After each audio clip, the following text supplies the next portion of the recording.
Anyway folks, and welcome to this long-awaited episode of Judith the Jag. I'm sorry it's taken so long, because the last video was back in September, I believe. But yeah, so it's now May the 3rd. I'm taking Jude for her MOT, so this will be 1 year of Jaguar XJ40 ownership. And how has my 600 quid bargain bucket XJ40 coped in that time? Well, we'll hope to find out by the end of the video. But for now, I just thought, seeing as I've got a bit of a drive down to the MOT station, I thought I may as well give an account for everything that's happened in that time, over the last 7 months, I believe. So, for starters, just after the last update video, I actually managed to find a new headliner for 40 quid. It was only in Birmingham, so it seemed to be foolish not to go and get it. So that's what I did, and I fitted it outside the seller's parents' house. And my upshot of that job is that, yes, I've now got a lovely headlining, but I've now got considerably more grey hair. It was a very, very stressful ordeal. Everything was in the way. I had to take the passenger seat out, and even then the centre console, the steering wheel, everything was in my way. But the upshot of it is that I now have a lovely headliner, which has absolutely no sag in it whatsoever. And despite the hardship of the whole job, it was actually thoroughly enjoyable seeing how this car was put together and how it was designed as such. But if I had to do that job again, I think I would take the rear screen out. It would definitely be a lot easier. Or if I had to do it again, get a folding headliner, because they're now available for these. So what else happened during the autumn? Well, in September, I was driving down to my godmother's place in the evening, and I noticed that my side lights weren't working. I saw the reflection in the car in front, my side lights in the bumper, they weren't illuminating, and when I finally got to my godmother's, I then found out that the tail lights weren't working either. So it meant a failure of the side light circuit. So I thought, okay, how do I fix this? So the first thing I did was that I looked up the common faults for those areas. I went onto the XJ40 enthusiast group, and they said that a relay module is prone to suffering from dry joints and thus can cause your side lights to fail. So I thought, okay, I'll get one of those. So I did, and the problem didn't go away. So I asked, what else could it be? And they then said it would be the lighting logic module, which is a little circuit board that lives right by the headlight switch. So I started looking for those, and I found out that because there were technically 3 iterations of XJ40, so you had the original run from 86 to 89, then you had the run from 90 to 92, and then there was the 93, 94. So because my car is in that narrow window at the very end of production, it means that I had to find the rarest of the lighting logic modules. So it was a bit of a pain. I couldn't find any on eBay, so I asked again on the XJ40 enthusiast page on Facebook if anybody could give me a hand. And thankfully a very lovely chap kindly sent one over to me for £24 with postage, I believe. And it's cured the job, it cured the problem. It was a fantastic job, because everything came apart really nicely and everything went back together really, really well. I think that's the mark of a good car, if you can take it apart and put it back together, and it's just a nice procedure. It's pretty much like putting Lego together. It was that sort of job. It was ridiculously easy to do, even though you have to go upside down under the column to do it. It wasn't a bad job. It was really nice and easy to do. So that was that, and the car went trouble-free through October, and then I thought that because of the Alpine, I thought I'd try a little bit of trading up.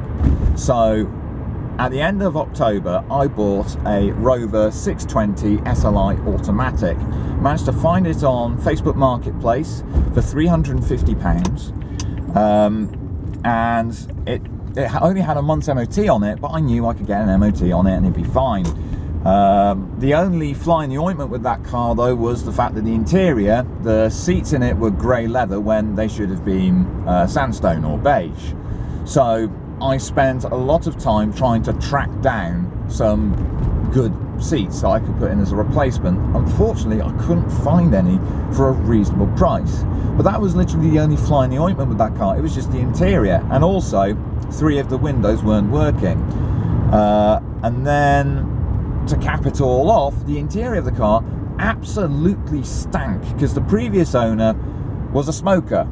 And what he did was that he used to drive this car without the working windows and smoke in the car and literally use the floor as an ashtray. So it was quite an appalling job to try and clean it all out, and I did, and I managed to get it to the point where it actually smelled quite nice inside, but the seats still didn't match. MOT time came around and it pretty much flew through. There wasn't really anything immediately wrong with it. But after driving it around, I just didn't get on with it.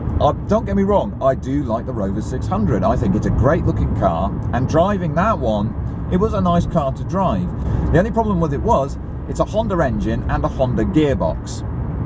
So basically, you got an engine which very much favours the top end, and then you got an automatic box that, despite being 4-speed, rarely ever used 4th. It would only ever use 4th if it was absolutely cruising. If you needed to overtake somebody, it would shift down. It would literally do a downshift and would do nothing to the speed. So, in contrast to this car rarely ever downshifts when I need to overtake. It's literally just dig your foot in the carpet and she'll pull away. And if you need a little bit more oomph, just throw in sport mode and she'll kick down. And she'll make rapid progress, but she'll only kick down 1 gear. The Rover, on the other hand, would kick down 2 gears. It would legitimately kick down 2 gears when you're trying to overtake. So, given that the car had a slight exhaust leak, I would go to overtake somebody, and all they see is just this old Rover going as it's going past, and it's just horrible. It's a horrific sight, and you feel like such a knob. So the plan was to do that car up completely, but all I did was get a fresh MOT on it, change the lights over from the hideous LEDs that were put in to stock filament bulbs. So I changed those over so the car looked a bit better. I gave it a good wash, and the paintwork was in surprisingly good nick. It just had a little bit of bubbling on the rear arches where all Rover 600s go. They always go there. So there wasn't really anything too dramatically wrong with the car. It was pretty much just the fact that the interior was a bit of a mess, with every single lower dash panel cracked and held together with Evo stick. I think it was I don't even think it was Evo stick. It was just that brown contact adhesive basically filling up the cracks. It just wasn't a particularly good example, but I managed to sell it to a chap who needed an automatic, and I sold it to him for £375. So with the MOT costing 50 quid, I made a £25 loss on it, but I managed to sell it to him, and he came into my work recently and told me that he just sold it for a couple of £100. But it got him out of a hole, it did what he needed it to do, so I'm alright with that. All things said, like, even though that car, I didn't get on with it, it was still a good car to drive. But anyway, I sold it, and then I just got back to using this. Well, that said, I got back to using this a month after using the Rover and just couldn't get on with the gearbox. So, as Christmas was coming around, I decided to take my dad out in his car. So we went down to Albrighton. We had a nice little day trip going out. And as soon as I got down to Cosford, the car conked out completely at a set of lights by the RAF base. And that just left me thinking, oh crap, what is my dad going to think? Because that's the second time he's been in my car, and both times the car has conked out one way or the other. I like to think that maybe Judith just doesn't like my dad. That's what I think. My dad just doesn't have any faith in this car, even though I know to the contrary, this is a very good car. So what went wrong? Basically, spark plugs were all sooted up. They were ripe for replacement, as was the distributor cap and rotor arm. distributor cap and rotor arm from my work was 14 quid. So I couldn't argue with that. But I had to get the car taken to a nearby garage, a garage I knew very well. They're very knowledgeable on classic cars.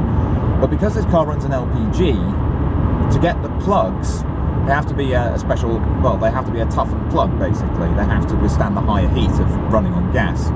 So we got the plugs, and they charged me the labour for it, and that was about 100 quid. So as opposed to when that coolant hose went, which was a 20 quid fix, I think that all in, it would have probably been about a 50 quid job if it wasn't for the fact that the garage I went to is pre-established with classic cars, and the fact that we didn't, my work didn't have the plugs I needed in. So they had to go to another Motor Factors to get those. But she was up and running and really, really happy again, and she's been absolutely faultless. Hold on, touch wood. She's been faultless ever since. She's been a very good car. What else have I done? Well, as soon as we've come into the new year, a customer from my work kindly donated a wing to me, which was very nice of him. It was a passenger wing, so not really the rotten wing, which is on the driver's side. More on that in a minute. But he gave me this new wing, very, very happy, so I can think about starting the bodywork on this car. So that's all gravy. February came around, I got my insurance renewal for this car, which was £290 for the year. I'm still glowing over that. I am still a very, very, very, very, very happy boy. Very happy indeed. March came around, a bit of a life update here. I decided that was the time that I should move house. So at the end of March, I went to have a look at a friend's place up in Stafford, and because I like the guys and the house is beautiful, it's a lovely little suburban property, lovely garden out the back. I'm living with two like-minded people, so it just seemed to make sense, and the rent was cheaper. So despite the fact that I'm still working in Telford and I've got a longer commute, it just made more sense. So as soon as April came around, Judith was pressed into service as a removals lorry, and she did faultlessly, absolutely faultlessly. I was able to get stuff in the back, in the boot, and she was very happy with that. I also had to buy a new tyre around about this time, so the tyres the car's currently wearing are Dunlop Winter Sports, and I buy them part worn because they work out ridiculously cheap, like £24 a tyre. So I managed to find this new tyre because one of them wasn't that good. It was there was a little bit of canvas showing, so as soon as I saw that, I thought, change the tyre over. So I did, change the tyre over, and then I went to another garage to get the wheel balanced and also have the front tracking done. So sorted that out, and the car's been driving absolutely fine ever since. Yeah, last night though, so May the 2nd, another update, I managed to win a driver's side wing for this car for £20. So I now have two front wings for this car. The only thing was I had to drive down to Gloucestershire to pick it up, and I was a little bit giddy because ever since I bought this car, I wanted to do a big long drive. I haven't been able to do a big long drive in this car. I think the longest one I possibly had to do was driving to Alton Towers at on Halloween. That was basically it. That's the only long drive I had in this car, and I don't think you can really call that a long drive. But the fact was that every single car I've had beforehand, every single car I've had to date has had a long drive, except this, the car that's actually designed to do that sort of thing. My Fiesta had done 2 trips between Scotland and England, so I've done that. The Talbot, that went to Milton Keynes to see a friend, and went to my aunt's funeral up in Hatfield, again absolutely flawlessly. And then there was the Peugeot, I drove that to Stirling for Christmas 2019. even the Rover, because I had to drive that car back from the West Country, so that had a good long trip as well, and I cut through Stourbridge and Kidderminster to get home, so she had a pretty good long trek. But this car never had that until last night. Had a wonderful drive down, just stuck her in cruise and off I went, averaging on the LPG 23.8 to the gallon, which if you look at that cost wise, it's basically driving a car that does nearly 50 to the gallon as an average. So that's really gravy, and I've still got half a tank of gas in as we speak. So she didn't even use up the full tank of gas. So that's definitely been the most worthwhile thing of this car, the fact she runs on gas, because I could drive her to places and I just get further for a lot less money.